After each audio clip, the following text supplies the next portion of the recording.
Bom dia, meu povo. Bom dia. Bom dia. Bom dia, Sandro.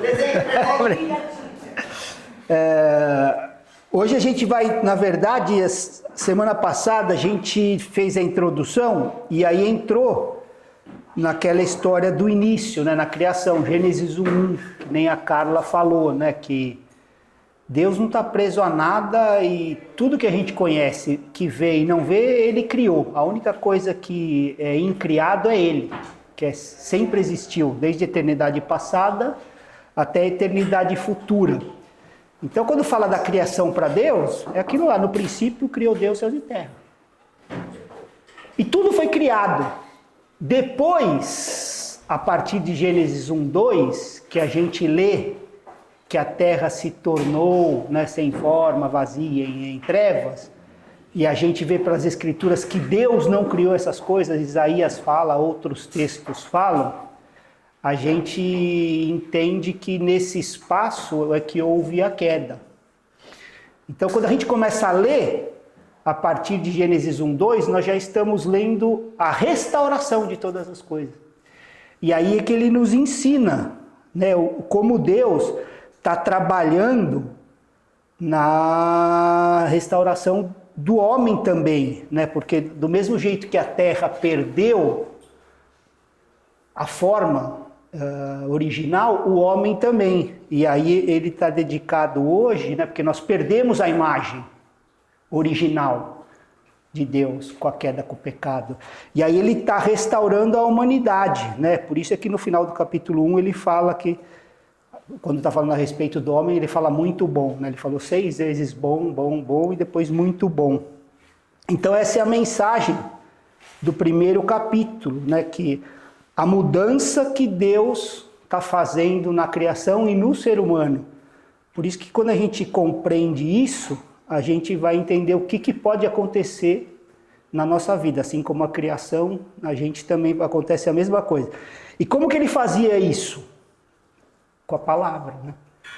Cada vez que ele falava alguma coisa, acontecia na criação. E com a gente é a mesma coisa. Cada vez que a gente acolhe a palavra, bom dia, e deixa a palavra nos transformar, a gente vai cada vez mais sendo transformados para voltar para o original, né? Porque assim, esse livro, né, conta pra gente a história de como Deus está agindo para que o plano dele se cumpra. Então, assim, do mesmo jeito que o mundo encara o Apocalipse como fim, né, aquela coisa tenebrosa, para o cristão é o fim de um novo começo. É assim, Jesus, quando voltar, vai vir para quê? Para curar tudo. Todas as nossas mazelas, dores, tristezas, não vai ter mais nada, tudo vai ser restaurado, né? Então, assim, no homem e na criação. E nós estamos trabalhando com ele, né? Inclusive no milênio vamos trabalhar nesse sentido, de restaurar a criação. Então, para o cristão, não é o fim, né? É a nossa esperança da glória, onde nós vamos poder viver a plenitude do que ele nos criou para ser. Então, tudo que a gente acha de bom aqui, que é bacana, não dá para comparar com o que vai ser. Por isso que fala que olhos não viram, né, ouvidos não ouviram, e nem passa no entendimento. Ou seja, a gente não consegue acessar como vão ser todas as coisas na eternidade, né? Então você imagina assim, onde não vai ter dor, não vai ter tristeza, não vai ter nada de pecaminosidade, nada que é ruim vai ter. E nosso corpo, né, que a cada dia está morrendo, vai ser um corpo glorificado, né? As mazelas que a gente carrega, né, no corpo de envelhecendo e tal, não vai mais existir, porque a morte foi tragada de uma vez por todas. Então nós vamos ver a eternidade. Então, o povo cristão, ele tinha que ser o povo mais alegre da face da terra, porque assim, nada que pode acontecer nessa era, nesse mundo, pode influenciar isso. A única coisa que pode parar o agir de Deus em nós, irmãos, somos nós mesmos. Nada. Porque as coisas ruins que acontecem para nós, nessa perspectiva de Romanos 8:28, o que acontece? Vão cooperar para o bem daqueles que amam a Deus. Então, vão de alguma maneira cooperar para que a gente se torne mais parecido com Jesus. Ou seja, esse processo de restauração vai cooperar para isso. Para cada vez a gente estar um pouquinho mais parecido com Jesus, sabe? E é de glória em glória mesmo, é de pouquinho. Não adianta a gente falar, poxa, me converti, estou igual a Jesus. Não.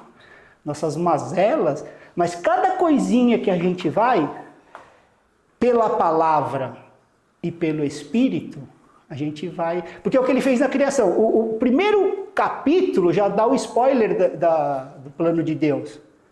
Sem forma, vazio, em trevas, é como nós estamos. Aí a palavra e o Espírito que pairava, né, que fala ali, que a palavra original é até que chocava, sabe? Tipo a galinha em cima dos pintinhos, assim. A palavra é aquilo. Então o Espírito e a palavra são as maneiras de Deus para nos transformar. Não tem outro jeito, né? Então a gente precisa desenvolver esse hábito, né? De ouvir a palavra, né? Ler a Bíblia e ouvindo a Deus. Então quando a gente vai para a Bíblia, vai com esse entendimento, né? Que não é um livro qualquer, é a palavra de Deus para você e para mim. Então quando a gente lê com essa reverência, assim, sabe? Pai, o que o Senhor quer falar comigo? Né? E aí vai criando esse, né? Porque depois de ouvir a Deus e o Espírito trabalhar, eles vão juntos, a combinação, o que trouxe na natureza? Né? Trouxe beleza ao caos, é o que vai acontecer conosco, quando a gente dá esse passo. Né? E aí a gente parou, na aula passada, que a gente viu em Gênesis 1:18, que... Quem pode ler? Lê você, Dri. Gênesis 1:18, que é algo importante que Deus fez, e ele repete isso, na verdade ele fala no 1:4, lê Gênesis 1:4, por favor. Viu Deus que a luz era boa, e separou a luz das trevas. E depois o 1:18, ele fala a mesma coisa. Então assim, muita gente pensa que a separação, né, vem do diabo, do inimigo, né? Mas foi Deus que foi o primeiro a fazer essa separação. Por quê? Porque a luz não pode ter comunhão com as trevas, né? Então, quando a luz dele entra em nosso coração, o que as trevas têm que fazer? Então, em cada área da nossa vida que a gente permite, entra a luz, as trevas saem. Então, você imagina assim que a gente é uma casa com muitos cômodos, né? E aí tem um quarto lá que eu sei que está escuro, sabe? Porque eu estou fazendo coisa que não agrada a Deus ali. Aí eu deixo o Espírito e a palavra tocar no meu coração naquela área. E aí eu me arrependo e a luz vem. E não importa o que seja, né? Não há pecado imperdoável, né? É desse jeito. Aí a luz entrou, a treva sai. Naquela área tem luz. E assim a gente vai deixando o Espírito trabalhar em cada cômodo, até que a casa esteja toda acesa, né?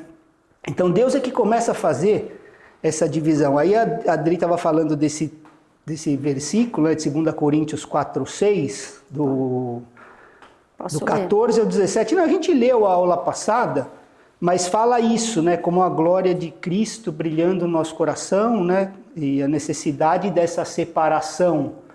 Porque assim, eu bato muito nessa tecla que a igreja deixou o mundo entrar. Mas se você vai com os valores, né, da palavra no mundo, você não vai entrar. Você vai ser rejeitado, você vai ser, não, isso aqui não é agora, você vai, né?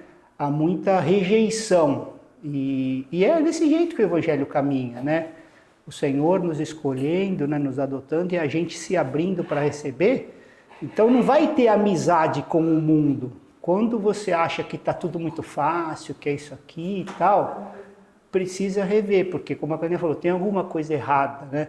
Hoje, o que a gente tá custando para a gente ser cristão? Né? Tipo assim, até um selinho de da onda, né? Porque seu coach seu chefe o influencer então, e vê o que custava ser cristão no início, né? Então o que mudou? Tá estranho, né? A palavra mudou, a mensagem mudou. Então a gente não pode se enganar que, de repente, quando é só aceitação, e crucificaram Jesus que trouxe a mensagem. Todos os discípulos tiveram mortes trágicas, né? Todos morreram, só João que morreu de velhice, mas chegou a ser jogado em caldeirão de água quente, né? Foi tipo... Então, a gente precisa rever essas coisas, né? Então, quando o cristão não se separa das trevas, o resultado é confusão, né? Hoje tem um fenômeno muito forte que é o humanismo religioso.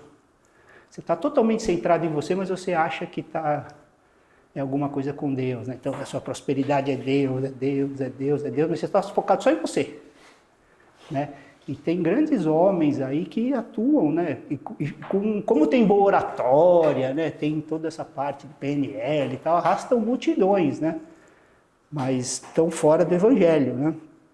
Então, assim, a gente tem que entender isso, né? Que a igreja, ela é separada do mundo. A igreja, ela é separada. Tem que haver uma separação, uma divisão. E a mensagem traz isso, né? Ou você aceita ou você rejeita, já há uma separação, né? O que acontece nesse meio termo é que quando altera-se a palavra, né? Então, quando você recebe ela, ou você rejeita, porque eu não vou fazer isso, ou eu me arrependo e aceito, ou eu altero, que aí é a maldade do homem, né? Não é bem assim, né? E vai deixando tudo meio cinza, né? Não é branco e preto, é tudo uma zona cinza, misturado. Então a gente precisa entender que para a gente ser a luz do mundo, a gente vai ter que se separar das trevas, né? E aí, continuando, né, em Gênesis 1, teve no 6º dia, quem foi criado? Nós somos criados, né? Então, assim como os animais, né, foram criados, tal, o homem foi criado. E a diferença do homem é que o homem foi criado do nada, né? Bara, que fala assim, não havia nada, e ele foi criado, foi soprado o espírito nele. Então, se a gente deixar de viver através do espírito que nos foi soprado por Deus, que é o que nos diferencia dos animais, eu sei que é meio grosseiro falar isso, mas a gente vai se diferenciar pouco dos animais. Que vai viver para atingir seus desejos, igual cachorrinho, é comida, é dormir, é não sei o quê. E a gente é a mesma coisa, as coisas, sou eu.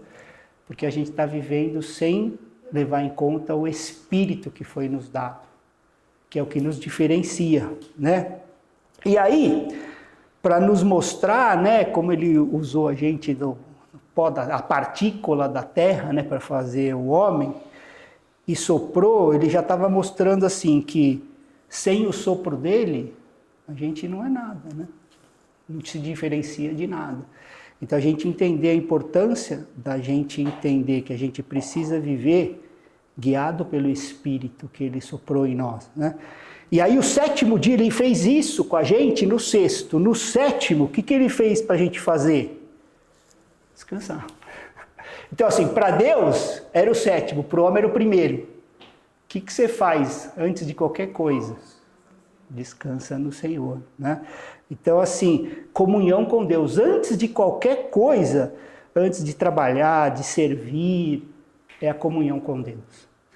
Porque assim, eu só vou conseguir amar de maneira correta, que abençoe a minha esposa, a minha filha, se eu amar Deus em primeiro lugar, diante de todas as coisas. Porque aí eu sei que eu vou estar sempre fazendo o melhor para elas, independente disso não ser a vontade delas. Porque eu não vou me render às coisas do mundo que podem atrapalhar a agenda de Deus para elas. Então, quando a gente ama o Senhor, antes de todas as coisas, toda a relação da gente passa por esse crivo. Aí como que eu vou fazer mal para alguém se o Senhor está antes, né? Então assim, eu lembro que eu estou me relacionando com meu irmão, entre eu e ele tem uma cruz, e eu morro nela. É a vontade de Deus para o meu irmão, não é a minha. Então eu vou amá-lo, né? Independente da situação. Então todas as coisas são restauradas. Quando a gente restaura isso aqui, No horizontal a gente restaura todas as coisas, é a cruz, te lembra da cruz. Primeiro eu restaurei aqui. Por isso que Jesus, quando tinha 613 leis, né, depois da organização da lei mosaica, os 10 mandamentos, aí depois Jesus, resume tudo em 2 principais: amará o Senhor teu Deus, toda a sua força, seu entendimento, e ao próximo como a si mesmo. Porque através disso eu restauro tudo, né, na nossa vida.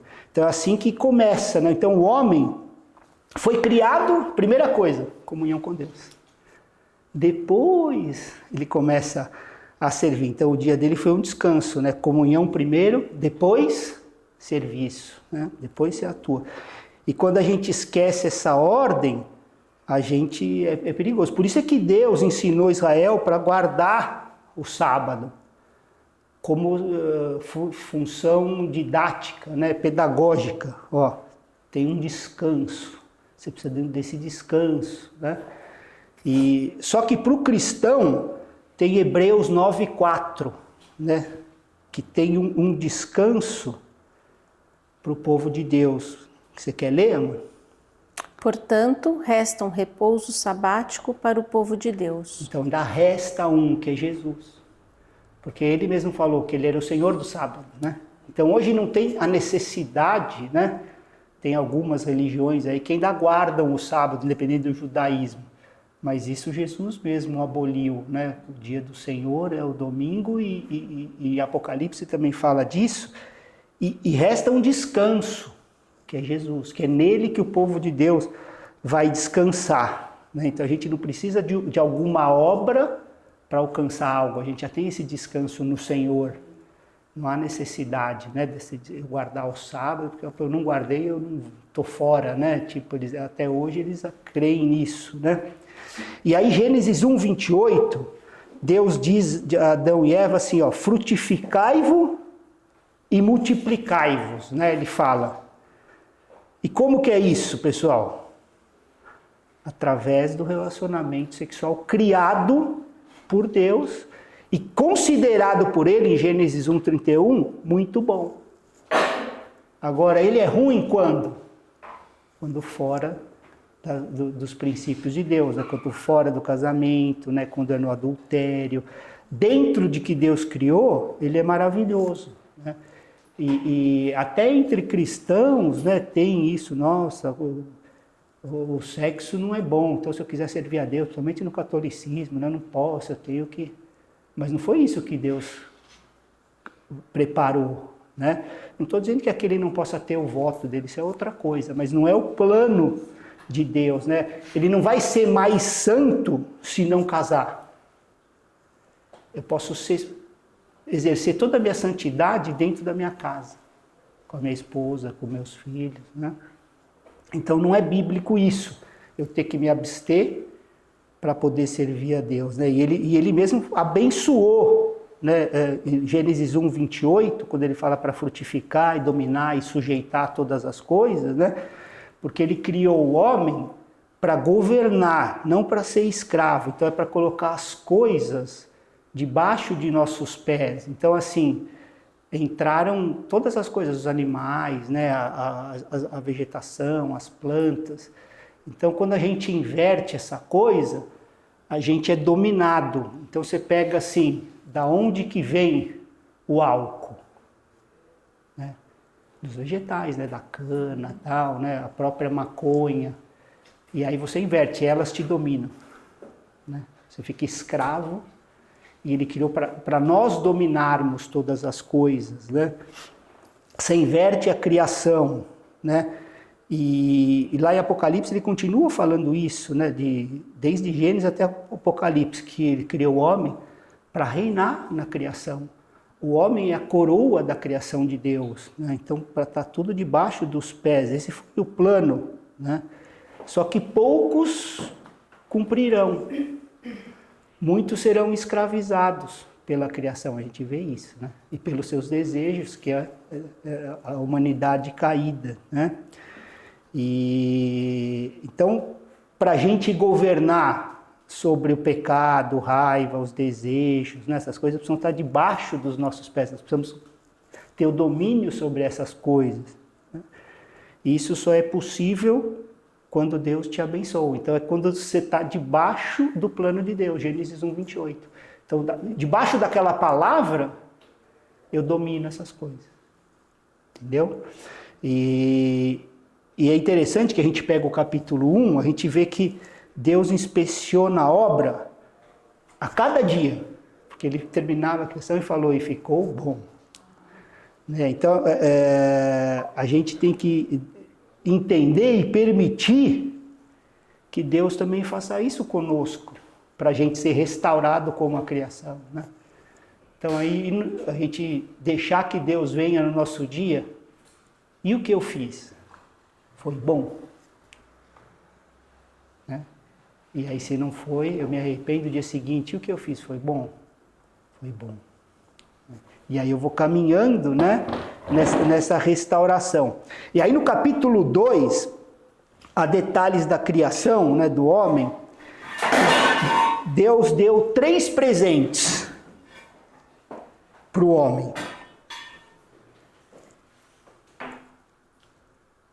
Vocês sabem quais foram? No capítulo 2, ele criou, né, o homem, aí deu 3 presentes.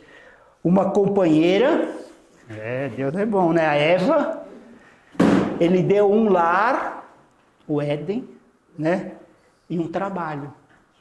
Você vai cuidar desse jardim. Então muita gente fala que trabalho veio com a maldição. Não, isso é uma falácia. Deus já criou o homem para trabalhar, para ter um ofício. O que veio no capítulo 3 com a queda, né, com a maldição, foi os abrolhos, os espinhos, e com o suor você vai comer do pão, né? Então o esforço ali, isso veio com a maldição. Agora o trabalho não, isso foi presente dele. Uma companheira, a Eva, um lar, o Éden, e um trabalho, né? Ele cuidava do jardim. E são essas coisas, igreja, se vocês pensarem, que a maioria continua buscando hoje, né? Principalmente os jovens, né? O cara se preocupa em suprir todas essas coisas, né? O que ele vai fazer para os seus filhos, né? Então, Adão precisou pedir alguma coisa para o pai, para Deus? Ele sabe o que ele precisava, ele vai suprir, né? Ele vê a necessidade e ele provê aquilo. E você acha que ele não sabe das nossas? Né? Então, seu companheiro, descansa aqui. Né? Vai estar no Senhor a sua casa, o seu trabalho. Ele vai cuidar da gente uma vez que a gente está andando com Ele. Né? Agora, se eu não estou andando com Ele, aí eu que sou o dono das minhas escolhas. Né? Agora, se eu estou buscando Ele em primeiro lugar, vão ser acrescentadas todas as coisas. É que a gente pensa assim, que eu quero? Não, isso não. É que você precisa, isso sim. Porque às vezes o que a gente quer vai nos afastar do propósito do Senhor. Então o que a gente quer, tudo que a gente quer, não vamos ter, mas tudo que a gente precisa andando com Ele, nós vamos. Eu sempre uso esse exemplo, né, que quando o Gabriel era pequenininho, ele ia no grupo de escotismo, ele era lobinho, né?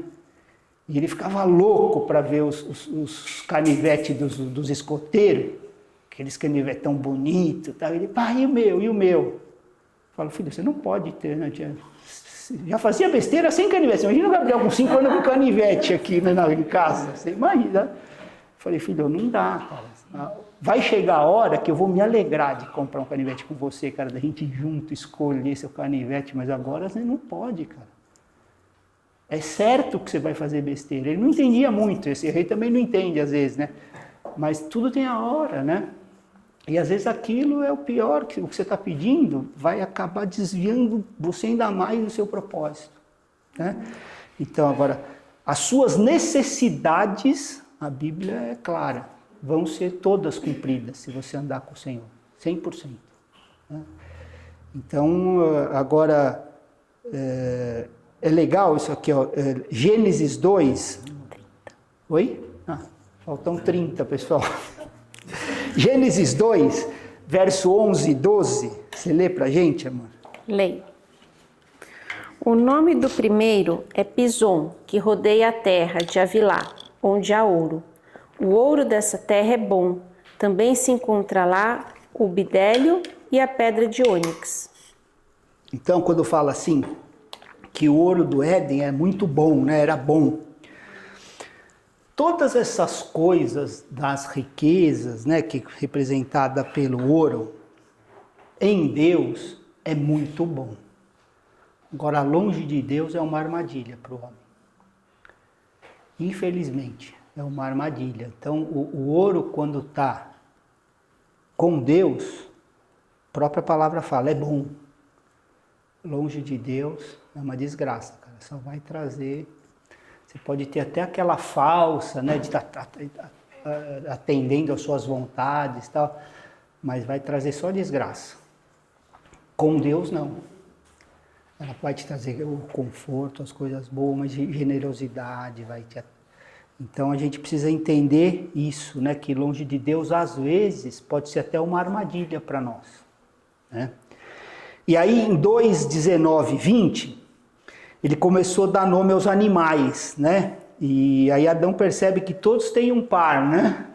E ele lá, né? Dando nome para os casalzinhos, estou aqui, né, Deus? E aí Deus, né? Faz Eva para ele, né? Então, assim, falando espiritualmente, né? Se a gente busca um parceiro, a gente deve usar a mesma premissa, né? De Deus, né? Uma pessoa que compartilhe, se não compartilhe, né? Que permita de eu compartilhar da verdade de Deus. Eu falo para a Manuela, assim, para o Gabriel, que casamento não é evangelismo. Falei, se apruma antes de casar, porque o casamento é uma instituição divina. E é difícil você depois, com pesos diferentes, sabe? Você conseguir carregar os filhos e o rumo da sua casa com um jugo desigual. Então eu falo muito para ele, sabe? Cara, se não for, trabalha no evangelismo para que vocês estejam, sabe, no mesmo, porque a palavra fala em 2 Coríntios 6,14, não prendais a jugo desigual com os incrédulos. Isso é nova aliança. Não está falando de judeu, não. Então a gente precisa ter isso. Eu falo isso para eles, mas não sabe disso. A prova é que toda noite ela lê a Bíblia com ele, né? Devocional e tal, para que eles estejam em comunhão, né? Se o Senhor permitir que seja esse, né, o marido dela, que eles estejam no Senhor, né? Alguém que não compartilha a sua fé, você vai provavelmente perder o melhor de Deus para você durante o casamento, entendeu? E é uma luta mesmo, né? Não vos prendais a um jugo desigual com os incrédulos. Então, a gente tendo isso, você acha que Deus não vai dar o melhor para nós? Se a gente é fiel a esse ponto, né? Então, assim, não vai ser só a aparência que vai... Não estou dizendo que então eu vou começar a procurar gente feia. Não é esse o ponto, né? É, assim, é a certeza de que Deus vai dar o melhor, né? E até nesse sentido. Você pode pedir mesmo para Deus. Poxa, eu quero uma mulher assim, sim, do jeito que você gosta, né? Que tema o Senhor. E a mulher da mesma maneira. Que vai dar uma bonitona e um bonitão, né? Então, é interessante que assim, ó, Deus disse é bom 6 vezes no capítulo 1. E aí no 2:18, ele fala assim, não é bom. Então, até agora, é bom, é bom, é bom, é bom. Aí chega no Gênesis 2:8, não é bom que o homem esteja só. E aí depois ele fala assim, né, depois que ele criou Eva, no 1:31, ele fala assim, muito bom. Então assim, ele vai ensinando, né, como que um casal bem fundamentado, né, feliz, fez a diferença na criação, né? E aí, em Gênesis 2:24, tem um princípio fundamental para os casados. Você quer ler, Edri? Gênesis 2:24. Eu estou pedindo para Adri ler, porque a aula passada estavam sem o microfone, né? Não saía nada, cortava e a Adri está com o microfone, entendeu? Aí ela consegue... Por isso o homem deixa pai e mãe e se une à sua mulher, tornando-se os dois uma só carne. Então é assim, igreja, não se trata só de deixar fisicamente o lugar. É muito mais que isso, né? Vai o desligar emocionalmente. Eu não estou dizendo de deixar de amar e a honra, não é isso. Até porque a honra, no decorrer da vida, ela vai tendo a sua conotação na prática, na aplicação. Então eu falo para eles, né, que eles ainda moram debaixo do nosso teto, né, então são sustentados, né, por nós, né, através da graça de Deus. Então para eles a honra é a obediência. Agora sim, você já é adulto, autônomo, né, aí seus pais têm uma opinião diferente da sua, você precisa obedecer? Não, você primeiro obedece a Deus, né? Então, assim, são essas coisas. E eu também falo isso para eles. A obediência, desde que não quebre a obediência a Deus. Se eu peço alguma coisa errada para eles, é a Deus primeiro. Porque essa relação deles é antes de tudo, lembra da cruz? Agora, se a minha não está quebrando nenhum princípio, eles gostando ou não, como que eles me honram? Obedecendo. Né? E aí, na velhice, nos nossos pais, como que é? Cuidando daqueles que cuidaram da gente. Ah, mas meu pai não foi legal, mas está escrito isso? Cuidará se foi legal? Não é? É, exato. Então, por isso que fala, a Bíblia é prática quando fala assim, né, que honrará pai e mãe e se prolongará os seus dias na terra. Porque o que vai acontecer numa sociedade que faz isso? Vamos viver mais naturalmente. Você cuidou do seu pai e seu filho viu. Você na velhice, seu filho cuidando de você. Então seus dias vão se prolongar. Entendeu? Então é a parte prática de aplicação, né? E então assim, corta-se os vínculos emocionais. Entendeu? Continua amando, mas a prioridade continua sendo o seu cônjuge, né? As decisões tomadas são no conselho do casal. Não é porque a mãe falou, o pai falou, de um lado, de outro, não. Entendeu? Não são pelos pais, é pelo casal. Porque deixará pai e mãe. Vocês criaram uma nova família. E a partir daí, né, com o conselho do Senhor, vocês vão decidir todas as coisas, né? Então, eu bato um pouco nessa tecla, porque muitos casamentos seriam melhores se esse princípio fosse observado. E olha que interessante, esse mandamento que está na Bíblia foi antes do pecado entrar no mundo. Que entrou em Gênesis 3, aqui nós estamos em Gênesis 2. Deixará pai e mãe. Entendeu? Não tem a ver com o pecado. Então ele está falando da importância disso. Então os casais novos, né? Sigam isso, sabe? A partir do momento que você se casou, é o conselho de Deus para vocês, né? A vida de vocês. Né? E aí, nós vamos entrar, a gente falou um pouco da criação, vamos entrar nos caminhos de dois homens que ouviram, né, em Gênesis, Satanás e dois homens que ouviram a Deus. E aí nós vamos ver durante esse módulo os caminhos distintos que foram criados, de Gênesis até Apocalipse, né? Então assim, os dois homens que ouviram o diabo, Adão e Caim, né? E aí a gente pode aprender alguma lição com eles, né? Como eles caíram nessas armadilhas. Quando Deus colocou Adão no Éden, ele enviou um anjo para ficar vigiando Adão? E por quê que ele não enviou? Porque ele não quer que a gente obedeça porque está sendo observado, sabe? Tipo, tá aí, né? Então deixa eu... Ele quer testar mesmo a atitude do nosso coração. Ele te criou, fez o melhor para você, te deu tudo do melhor e agora ele quer ver o teu coração. Então ele não quer colocar alguém ali para que você faça porque está vendo lá, né? Então ele prova a gente, igreja, quando não tem ninguém ao redor, sabe? Quando você tem a oportunidade de fazer o certo ou o errado, o bem ou o mal, e você está sozinho. Ninguém vai ver. Às vezes é na tua empresa, dá um jeitinho, às vezes é em casa. E aí Deus vai testar o nosso coração, né? Se podia pecar sem outra pessoa observando. E até hoje é assim, né?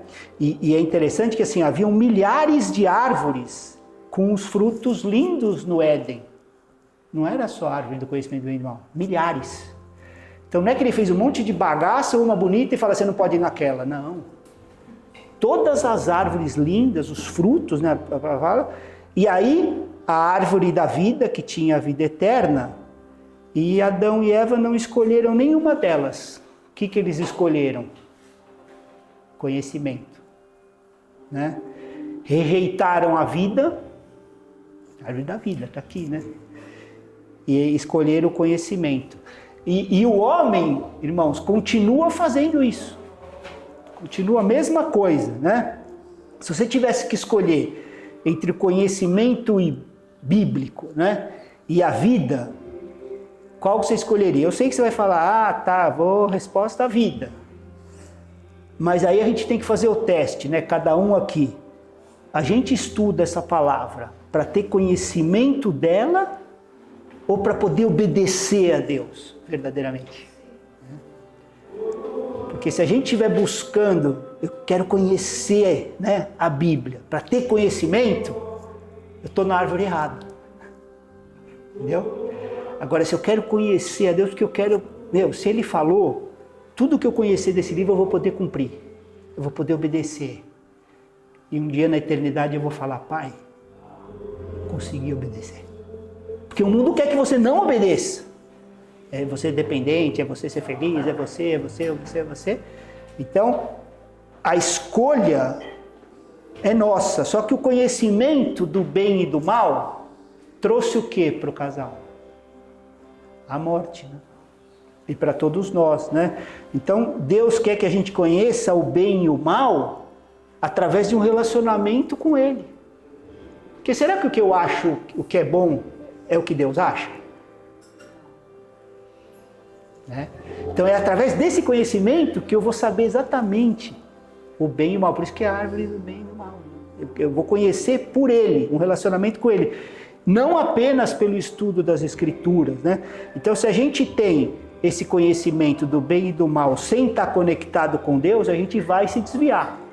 Porque o nosso bem e o nosso mal não é o mesmo que de Deus, né? Então foi assim que Adão morreu, né? Ele teve conhecimento quebrando a ligação com Deus vivo, né?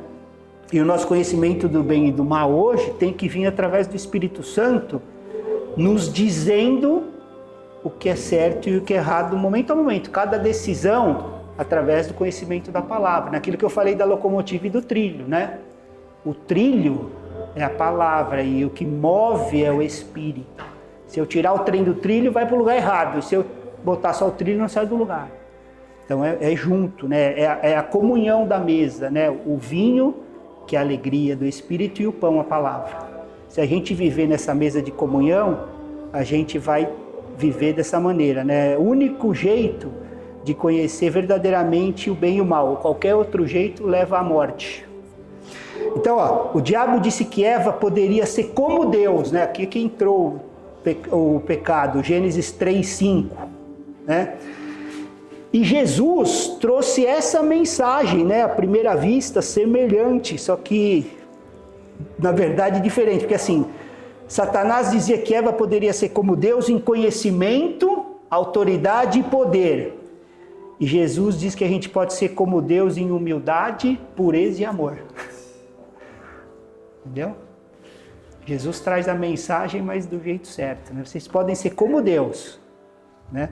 Mas não é em conhecimento, em autoridade, em poder. É em humildade, em pureza e em amor. Isso a gente pode.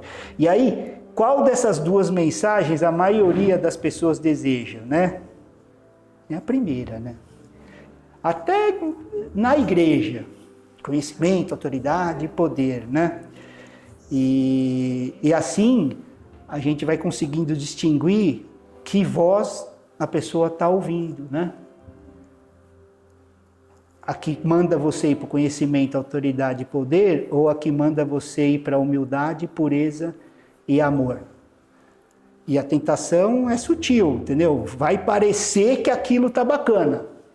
O diabo não vai vir, faz o mal. Não, é tudo, não, nada a ver, tal, agora mudou, tal.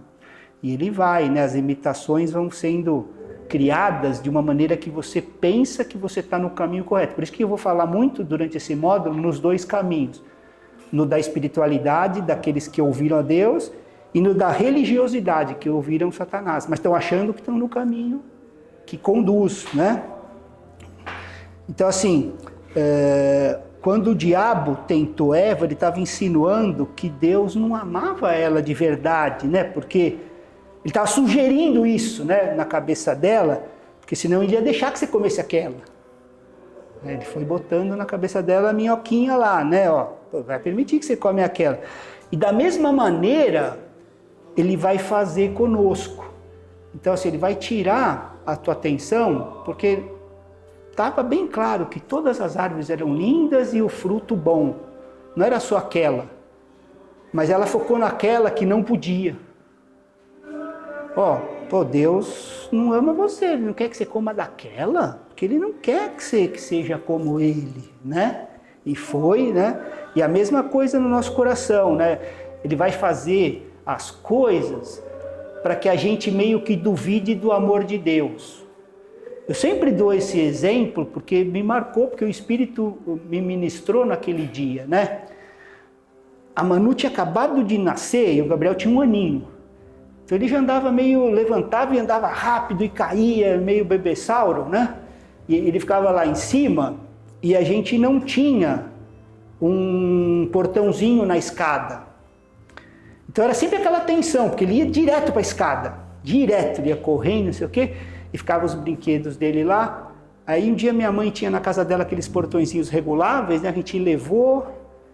Aí eu instalei o portão assim, né? Como eu não sou muito jeitoso, demorou, uma coisa simples, mas no final ficou firme lá. Aí eu fui lá, derramei todos os brinquedos dele no chão, né?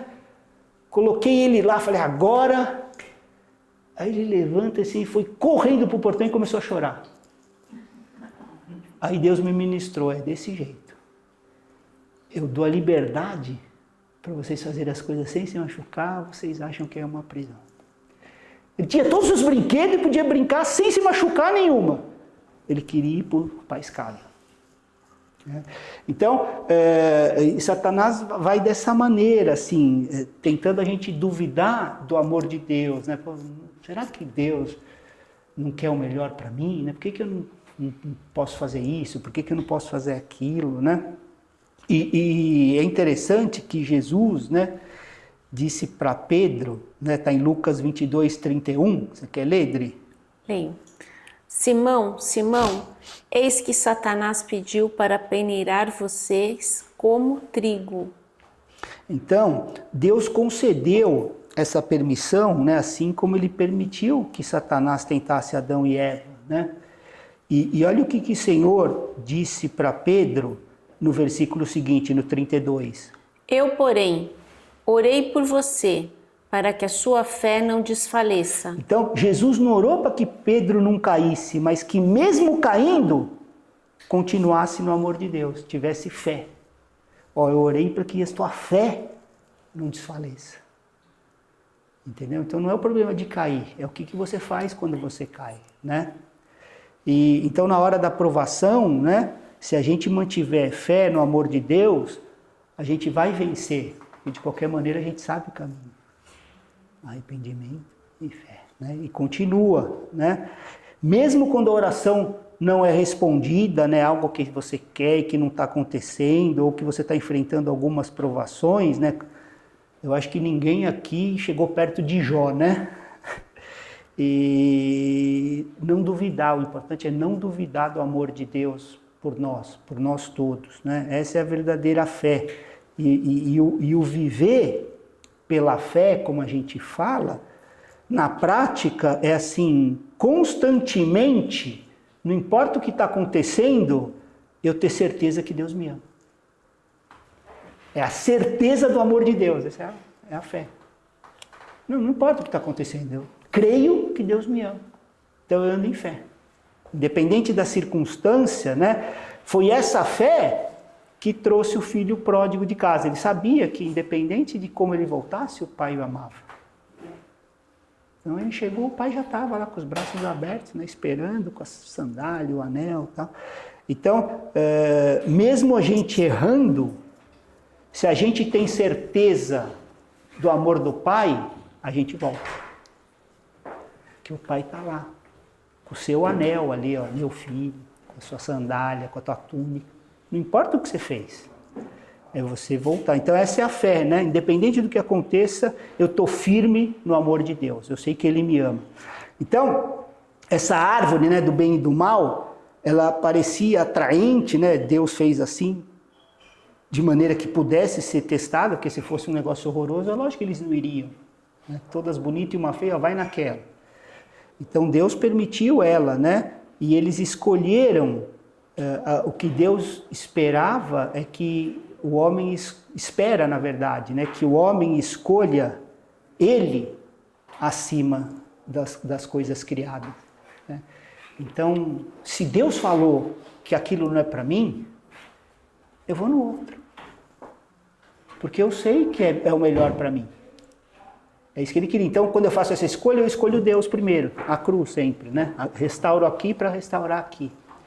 Então, ele sabia disso, né? Que a tentação, na verdade, todos nós, quando somos tentados, temos que decidir essa escolha. Ou o Criador ou a criação. Ou eu vou fazer a vontade dele ou a minha. Né? Todos nós temos isso, né? Quando Deus faz. Então, pode ser uma mulher bonita, uma riqueza ali, qualquer coisa criada em detrimento do Criador, né? Então, honra de homens. Estou fazendo isso para glorificar Deus ou para ser honrado, para aparecer, né? Para recurso, para coisa, né? Então, a nossa escolha fica sempre isso, né? Entre o Criador e a criação, né? Eu vou querer a aprovação dos homens ou de Deus? Porque às vezes a escolha da vontade de Deus vai ter o problema com os homens, né? Então você não vai poder participar. Tudo bem, né? Então a gente precisa escolher, né, o Criador acima da criação. E a gente vence quando a gente faz isso. É simples assim, quando eu escolho a vontade do Pai e não a nossa, né? E é onde a maioria de nós falha, né, no dia a dia. Ou a gente adora a criação, né, a beleza, a riqueza, a aprovação, a honra dos homens, ou a gente não liga para essas coisas comparado com o amor de Deus, né, que é o melhor para nós. Então, para o vencedor, aquele que escolhe a beleza de Jesus, né, vale mais do que as coisas criadas. Né? E se a gente faz essa escolha, a gente vai ser um homem e uma mulher de Deus, né? Então a gente anda assim, Senhor, eu escolho o Senhor acima de tudo. E aí a gente caminha nisso. Então assim, qual que foi, em primeira instância, o pecado de Adão? Foi só comer o fruto? Ou foi mais que isso? Olha em Gênesis 3,17, o que Deus disse para ele. Você deu ouvido à sua mulher. Ó, pessoal, é proibido ouvir a esposa? Se isso levar à desobediência a Deus, sim, né? Então, assim, brincadeiras à parte, né? Deus fez Adão como o cabeça, né, do lar, para ele exercer essa autoridade de conduzir a casa dele, né? Mas ele não exerceu. Ele viu a esposa dele lá de TTT com o diabo e podia ter falado: ô Eva, não dê ouvido para esse cara não, vem cá, não ouve esse cara não, né? Mas ele abriu mão, não liderou a casa dele, né? Não exerceu o papel. E Deus é sempre bom, né? Então o pecado de Adão foi em não exercer o papel dele. Se ele tivesse exercido o papel, não haviam comido o fruto. Né? Então aí ele amaldiçoou a serpente e a terra, mas olha que interessante, ele não amaldiçoou Adão. Então a gente vê o amor de Deus, né? Porque naquele momento, quando eles perceberam a nudez, né? O que Deus fez? matou um animal para cobrir a nudez. O primeiro sacrifício na Bíblia está lá no jardim. Deus mesmo sacrificando o animal para cobrir a nudez do homem. Ele se viu nu e Deus falou, não, peraí, eu vou resolver isso aí. Já apontando para o sacrifício de Jesus, né, lá no jardim, né? Que lá na frente, né, ia ter, né, aquele que iria de novo, né, de uma vez por todas, né, cobrir a nossa mazela. Então, em Gênesis 3:21, né, quando ele mata esse animal inocente em sacrifício pelo pecado de Adão e cobre a nudez, já estava apontando para a cruz, onde Deus ia permitir o filho dele ser moído no madeiro para que a justiça dele nos cobrisse, né? Então, antes do pecado, não havia, só para a gente finalizar, a espada flamejante diante da árvore da vida. Ele tanto podia escolher a da vida como a do conhecimento do bem e do mal. Aí depois que o homem pecou, teve uma espada flamejante lá. E Adão poderia ter comido dessa árvore e recebido a vida eterna, porque estava lá, sem a espada. Só que depois do pecado, a eternidade separada de Deus, né? Então ele bota essa espada. E hoje, se a gente quiser participar dessa árvore, essa espada precisa nos atingir. Não tem como a gente ir para essa árvore sem a espada. Tem a espada flamejante, né? E isso aí, a gente precisa... não é que se trata de uma punição, né? Porque Jesus já tomou a punição na cruz, o que era nosso, né? Essa espada precisa cair sobre a nossa carne para nos mortificar, né? Por isso que lá em Gálatas 2:20 fala, fui crucificado com Cristo, agora Cristo vive em mim. Então eu preciso deixar que essa minha humanidade morra, né, nessa espada. E eu vou ler esse versículo para a gente finalizar, que é Gálatas 2:20, diz assim, ó, logo, já não sou eu quem vive, mas Cristo vive em mim. E nesse viver que agora tenho na carne, vivo pela fé no Filho de Deus, que me amou e se entregou por mim. Então, não tem outro caminho. Essa espada ainda está guardando a árvore, né? A gente precisa entender que com Jesus na cruz, essa espada cai sobre a nossa carne. E aí a gente tem vida eterna, né? Esse é o princípio, né? E aí, semana que vem, a gente vai entrar em Gênesis 3, quando vem o castigo pelo pecado. Lembra que eu falei, não é o trabalho, é a maldição, é a dor, os espinhos, o suor, o pó, a morte. Todas essas palavras também se cumpriram na morte de Jesus, né? Mas a semana que vem, se permitindo o Senhor, a gente continua. Bom?